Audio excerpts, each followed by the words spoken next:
네, 안녕하세요. 자, 간밤에 어, 주가가 그러니까 프리마켓에서 팍 떨어져 버렸어요. 예. 이게 이제 저번 주에 고용 지표 나왔는데 고용이 너무 강하다. 그래서 고용이 너무 강하니까 연준에서 금리를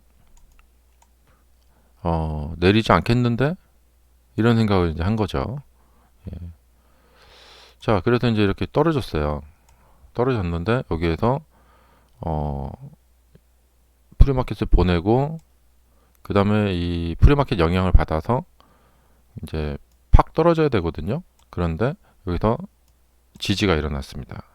매수가 들어오면서 일단 갭이 발생됐으니까 갭 정도 이렇게 메꾸는 갭을 좀 이렇게 메꾸는 리바운딩 정도에 그치지 않고 예, 리바운딩 정도에 그치지 않고 여기에서 찍고 딛고 올라간다고 하죠. 그래서 딛고 이렇게 올라갔습니다. 자, 이게 이제 절체절명의 순간이었어요. 이게 뭐냐면 어, 자, 갭이 발생이 되고 여기서 음봉으로 미끄러졌으면은 373이 붕괴가 되면서 이제 투매가 나오겠죠. 이렇게 투매가 나왔겠죠. 그런데 이제 투매가 나오지 않고 이렇게 올렸다. 이것은 뭐냐면 좀 세력이 방향을 잡아줬다. 만약에 세력이 여기서 떨어뜨렸다면 개인들은 투매에 동참했을 것이고 와 전저점 무너졌다 하면서 이제 하락폭이 커졌을 거예요. 세력이 방향을 딱 잡아줬다. 자, 그리고 지금 이제 일반 이제 초보 투자자들은 굉장히 어렵죠. 이게 방향성이 너무 예측하기가 어렵습니다. 이게 뭐냐면 그러니까 이렇게 보시면은 주가가 계속해서 이게 이제 횡보 구간에서 나타나는 현상인데요. 내려가는 듯 이렇게 보이다가 올라가 버리고 올라가는 듯 하다가 이게 푹 떨어져 버리고 계속해서 이렇게 어, 그런 모습을 보입니다.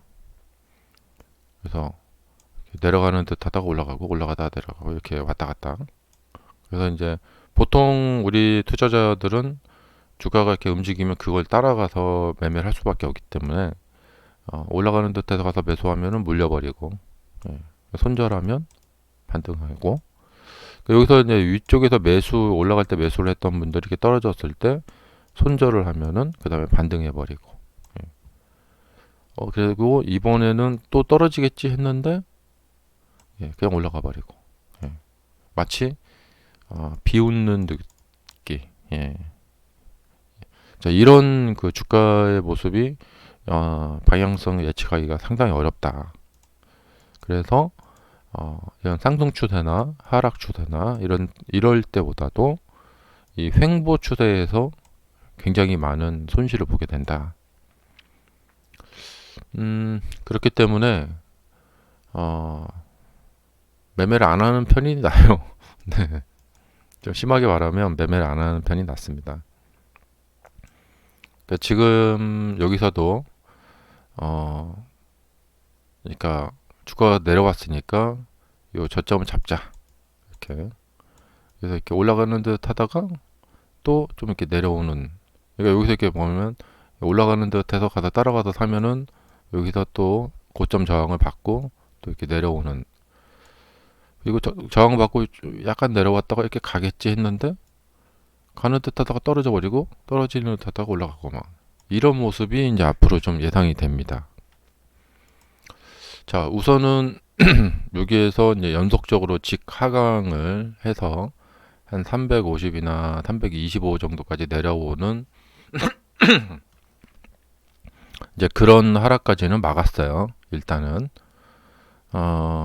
그런데 지금 그러니까 너무 이렇게 주가가 그 요사스럽다. 그러니까 어느 정도 사람들이 주가를 이렇게 예측이 가능한 범위 내에서 움직여야 되는데 주가가 굉장히 이제 요사스러운 모습을 보이고 있습니다. 자, 이렇게 내려오다가 지금 양봉이 하나 이렇게 솟아오르니까 또 굉장히 또 희망차 보이죠. 예. 그리고 이제 오늘 저녁에 PPI가 나오고 내일 저녁에 CPI가 나옵니다. 그래서 이 이틀간, 예, 이틀간 이제 주가가 이제 어떻게 될 것인가. 현재 사람들이 이제 금리 예측하고 이제 연관을 지어서 많이 보거든요. 지금 물가가 만약에 이제 오른다. 그러면 이제 큰일 났네. 이제 이렇게 되는 겁니다. 예. 이번에 또 물가 올라오면 이번에는 내리려고 했던 금리를 어떻게 하지? 더 올리려나 다시? 막 이런 걱정을 하게 된단 말이죠. 그 다음에 이제 물가가 이제 떨어진다. 예. 자, 물가가 떨어지면은 일단은 좋죠. 예. 물가가 떨어지니까 금리를 떨어뜨릴 수 있겠다. 예. 그런데 이것도 이제 좀 지나면은 물가가 이제 너무 떨어진다. 그러면 시장 경제가 불황인가? 침체 오는 거 아니야? 이렇게. 그러니까 물가가 떨어지면서 나중에 이제 실업률이 다시 이제 오른다. 그러면 침체네? 이렇게 되는 거죠. 그럼 침체가 발생되고 난 후, 나중에 연준은 그걸 이제 실업률이 올라가는 것을 잡기 위해서 금리를 이제 부랴부랴, 그때 이제 내리겠죠. 연준은 앞으로 실업률이 증가할 것 같으니까 지금부터 미리 금리를 내려야겠다. 뭐 이렇게 하진 않습니다. 그래서 지금은 작년에 금리를 내려놓고 올해는 굉장히 간보는 이런 아마 일이 많이 발생이 될 것 같아요. 물론 이제 파격적으로 파월 의장을 잘라버리고 트럼프 대통령이 자신하고 뜻이 맞는 그 새로운 의장을 선출해서 의장하고 이제 서로 이렇게 의기투합해가지고 그냥 경기 한번 확 살려보자. 금리 확 내려버려. 그리고 약달러를 만들어버리자. 자, 금리를 확 내려서 지금 보면은 너무 강달러죠. 미국의 금리가 높다 보니까 미국 국채도 그렇고 그러니까 세계의 돈이 다 미국으로 가죠. 그래서 강달러. 그래서 미국의 제조업 업체들이 수출을 할 때 굉장히 이제 그 곤란을 겪고 있죠. 그래서 이제 약달러를 만들어 버려서 금리 확 내려버리고 그 경기를 한번 살려보자 이렇게. 근데 왜 이제 미국이 경제가 정말 좋다고 하는데 왜 이런 생각을 하는가? 미국의 이제 보통 서민들, 중류층 이하들은 예전 같지가 않아요. 그러니까 외식도 이제 별로 안 가고, 그래서 식당들도 이제 잘 되던 식당들도 이제 조금 손님이 줄고, 예.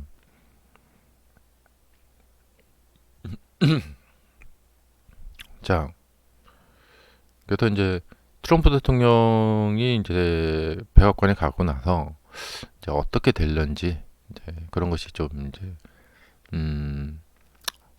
예측이 좀 어렵습니다. 워낙에 파격적인 사람이라서.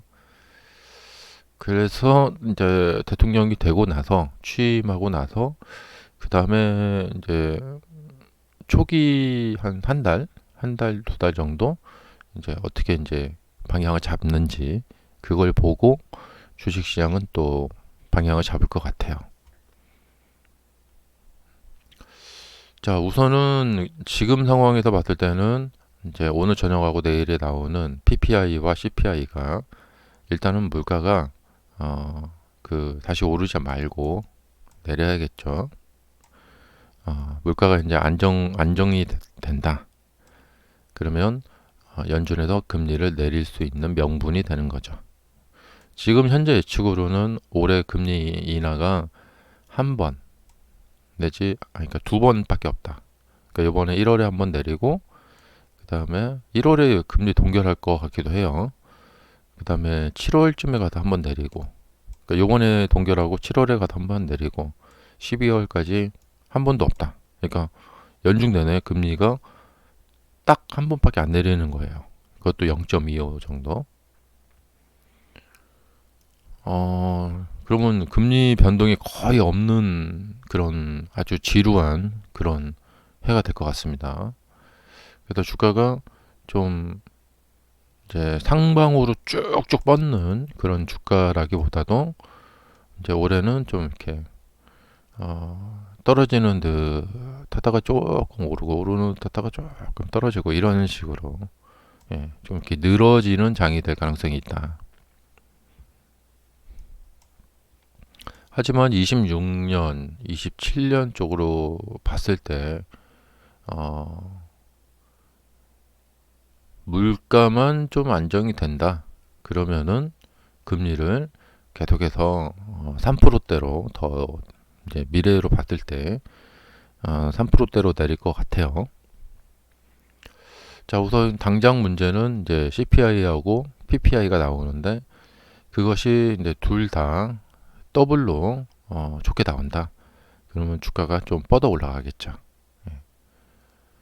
어, 하지만 지금 내린 폭이 좀 크기 때문에 오늘 저녁에 오르고 내일 저녁에 올라도 신고가 갱신하기는 어려울 것 같고 만약에 반대로 이제 물가 지표가 좀 잘못 나온다. 그러면은 지금 차트가 이렇게 이쁘게 만들어졌단 말이에요. 근데 양봉을 음봉으로 덮어버린다. 그러면 그 다음부터 음봉 하나만 더 나와도 완전 이제 재앙이죠. 예. 자, 이게 오르는 걸 보고 가서 사신 분들이 완전 물려버리게 되는 거죠. 자, 전형적으로 거래량이 이렇게 줄었다가 다시 거래량이 늘면서 한번 뻗어 올라갈 가능성이 있어요. 이제 과거에도 보면은 지금 이제 요런 형태를 띌 것 같은데 이렇게 떨어졌다가 이렇게 반등. 그다음 전고점 여기 이제 매물 저항을 어떻게 돌파하는가가 이제 관건이 될 것 같고, 이거 한번 이제 하늘을 향해서 하나 한번 찍었고, 요 한번 찍고 내려왔는데 이걸로 그냥 이렇게 일직선으로 내려갈까? 그런 의문이 있는 거죠. 예. 그러니까 재작년처럼 근데 지금은 지금 60선이 여기 있고요. 여긴 60선이 여기 있고 그다음에 이 당시는 여기 있었어요. 지금 60선 쪽에 지금 터치를 하고 갈련지 반등이 이렇게 터치를 한번 했다가 이렇게 갈련지 그냥 갈련지 예. 쭉 랠리가 나오고 나서 이렇게 떨어지면은 이런 반등이 한번 나온다. 이렇게 반등이 한번 나온다는 거죠. 근데 이제 그것이 관건입니다. 예. 그래서 이 반등을 이제 먹으려고 하시는 분들은 최저점을 잡아야겠죠. 그래서 요번이 어제가 최저점일까? 만약에 여기서 음봉으로 이렇게 두 번 해서 떨어뜨려 버리게 되면은 이제 60선을 한번 찍고 이렇게 반등 나오는 거 그런 거. 예. 굉장히 헷갈리는 그런 장입니다. 어쨌든 여기서 반등이 나오던 떨어졌다가 반등이 나오던 어쨌든 둘 중에 하나 나온다.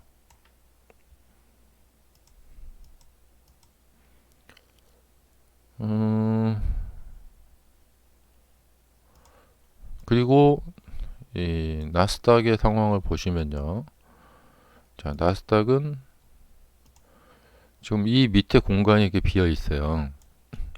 이때처럼 이렇게 비어 있고, 그러니까 24년도 3월하고 비슷해요. 쭉 올라갔다가 이렇게 떨어지고 있는데 찍고 이렇게 올라가느냐, 찍고 이렇게 올라가느냐, 이걸 못 하느냐, 이것이 올해 이제 그 관건입니다.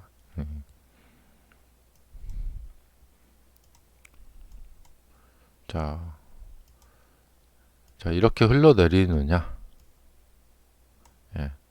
아니면 여기에서 이제 이 랠리를 좀 더 이어가느냐, 이것은 이제 트럼프 대통령 백악관 들어가고 나서 20일인가 그렇죠? 그다음에 실적 발표들도 있고 이제 곧 이어서 그래서 여기서 이제 좀 결정이 날 것 같습니다. 근데 여기가 이제 무너져 버린다. 그러면은 이 정도 깊이의 조정은 아닐 것 같고요. 이것보다는 좀 약하게 조금 이렇게 이제 좀 조정할 것 같아요. 그래서 나스닥의 주봉이 여기 이제 차례차례 이 30주선과 50주선을 이렇게 깨버리죠. 이런 일이 발생이 되는지를 이제 유심히 보시기 바랍니다. 여기서 이제 만약에 깨버린다. 그러면은 추가 조정이 좀 불가피하죠. 여기서 만약에 이걸 깨진다. 그러면 추가 조정이 불가피하다. 근데 이제 이 정도 시점에서 여기서 뭔가 내가 이제 투자의 어떤 승부를 봐야겠다. 그렇게 달려드는 것은 이게 좀 쉽지가 않죠. 그래서 지금이 굉장히 투자의 그 난이도가 굉장히 높은 그런 시점입니다. 돌이켜 보면은 작년은 이제 1월이 시작이 되면서 올해는 금리를 인하하겠구나. 그게 5월이 될까, 7월이 될까, 이러면 생각을 하면서 이제 갔던 거죠. 그리고 실제로 금리 인하를 했고, 그러면 올해는 금리가 뭐 눈곱만큼 내리겠다. 눈곱만큼 내린다. 그런 어떤 큰 주제를 가지고 주가가 움직일 거예요. 그러니까 예상대로 뭐 금리 한 번 정도 내리고, 뭐 좋아, 뭐 오케이 하고, 대신에 이제 경제나 소비나 이런 것이 죽지 않고 살아 있어서 그게 만약에 실적이 좀 괜찮고 또 AI 이런 어떤 산업의 혁명이 뭔가 성과를 좀 내고 그러면은 약하게나마 이제 좀 랠리를 추가로 좀 이어갈 수가 있겠죠. 강한 랠리 기대하기는 좀 어렵고요. 역시 강한 랠리를 한 번 더 가려면 금리를 좀 인하를 해줘야 된다. 그래서 올해는 여러 가지 면에서 좀 시험대에 오르게 됐습니다. 트럼프 대통령의 리더십, 그다음에 미국 경제의 체력, 뭐 이런 것들이 이제 모두 다 이제 시험대에 오르게 되는 거죠. 그러니까 올해는 뭔가 이렇게 명확한 해가 아닙니다. 명확하지가 않고 금리 눈곱만큼 한 번 내지 두 번. 그리고 이대로 별 큰 변화 없이 연말까지 가야 됩니다. 주가는 많이 올라와 있는 상태고요. 이 밸류를 뭔가 떠받쳐 줄 수 있는 것은 뭐냐? 실적입니다. 기본적으로 요번에 그 아이온큐나 이 리게티 컴퓨팅 같은 이런 주식들, 소형주들의 이 어떤 테마성 상승, 그러니까 뭐 대선 테마주 뭐 이런 것 있죠. 이런 종목들의 그 항상 공통점이 뭐냐면 이 테마성 종목들의 상승의 공통점은 그 어떤 그 호재에 의한 급등이 발생이 되잖아요. 근데 이것이 실적이 지속적으로 뒷받침이 돼줘야 돼요. 근데 실적 뒷받침이 되지 않는 상태에서 호재에 의한 급등을 한다. 그러면 대부분 이렇게 뒤로 급락을 하는 경우가 많이 발생이 됩니다. 이렇게 이제 회사의 어떤 밸류 자체가 그러니까 약간 뭐 실적이 살짝 개선이 됐다. 그것이 충분하지 못하다. 그러면은 주가가 굉장히 이렇게 요동을 칩니다. 그건 뭐 나중에 이제 또 가면 갈 수도 있는데 일단은 이렇게 요동을 쳐버리게 되면은 추격 매수 하셨던 분들이 큰 손실을 보면서 많이 이렇게 손절을 하게 됩니다. 그런 면에서 테슬라도 지금 잘 봐야 되는 게, 자, 여기도 이렇게 상승이 나왔는데요. 이게 실적이 뒷받침돼 주는 이제 그 호재에 의한 다른 종목들하고 마찬가지예요. 예, 호재에 의한 급등이다. 근데 거기에 실적이 뒷받침이 안 된다. 그러면 아이온큐나 리게티 컴퓨팅처럼 급락이 나올 수 있어요. 그래서 호재에 의한 상승 급등은 그냥 급등으로 그치는 경우가 많아요. 그래서 그런 인기에 영합되어진 그런 인기 영합주를 뒤늦게 추격 매수를 했다가 낭패를 보는 경우가 많이 있으니까 매우 좀 그 높은 난이도의 문제를 풀 수 있는 그 매매 능력이 있으셔야겠죠. 그래서 유튜브 같은 데서 보고 그 뭐 요즘 그러니까 가장 그 투자하면서 실패하시는 경우가 뭐냐면 예전 같은 경우에 보면은 경제신문을 어떤 분이 꾸준히 보시는 분이 계세요. 거기 꾸준히 보다 보면은 뭐 거기에서 올해는 뭐 철강이 어떻고 조선이 어떻고 막 이렇게 얘기를 합니다. 그리고 뭐 요번에 뭐 새로운 뭐 5G 무슨 네트워크 뭐 이게 뭐 어쩌고 막 UAM이 어쩌고 막 이렇게 막 얘기를 합니다. 그러면 이분은 평범한 직장인인데 갑자기 경제 산업을 분석하는 애널리스트가 되어서 이게 신문들을 보다가 앞으로는 뭐가 유망하다. 앞으로 뭐 핵융합이 유망하다. 그럼 그 관련 주를 찾아서 거기에 상당히 큰 금액을 이렇게 매수를 해버립니다. 근데 엄연히 그냥 일반 직장인이죠. 그런데 신문 좀 많이 봤다고 해서 마치 이제 경제 전문가나 증권 전문가가 된 것처럼 그렇게 매매를 하는 경우가 많이 있습니다. 요즘은 이제 이 유튜브를 보죠. 유튜브에서 올해는 뭐가 뭐 어쩌고 막 그럴 것 같아요. 막 하는데 그래서 좀 주의가 필요하다. 자, 여러분들이 이제 주식을 하고 또 좀 좋은 대학 나오고 주식을 하고 막 이렇게 좀 괜찮은 또 직장을 다니고 그럼 주변에 사람들도 있고 그러면 이제 문제가 뭐냐면 정보를 접하는 게 너무 많아요. 너무 또 빠르고 정보가 너무 많아서 문제인 거죠. 근데 결국에 자기 꾀에 자기가 넘어가는 경우가 많아요.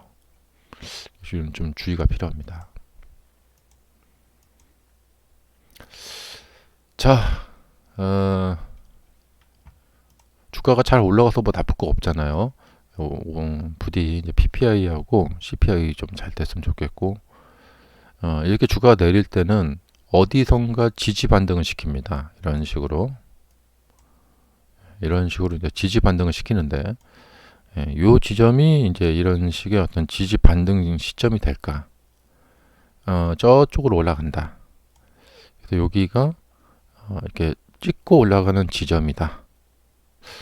그러면 배팅이 들어가 볼 만하죠. 그래서 여기 넘어간다. 이렇게 될까? 이런 것을 이제 생각을 하면서 또 보는 거죠. 감사합니다. 마치겠습니다.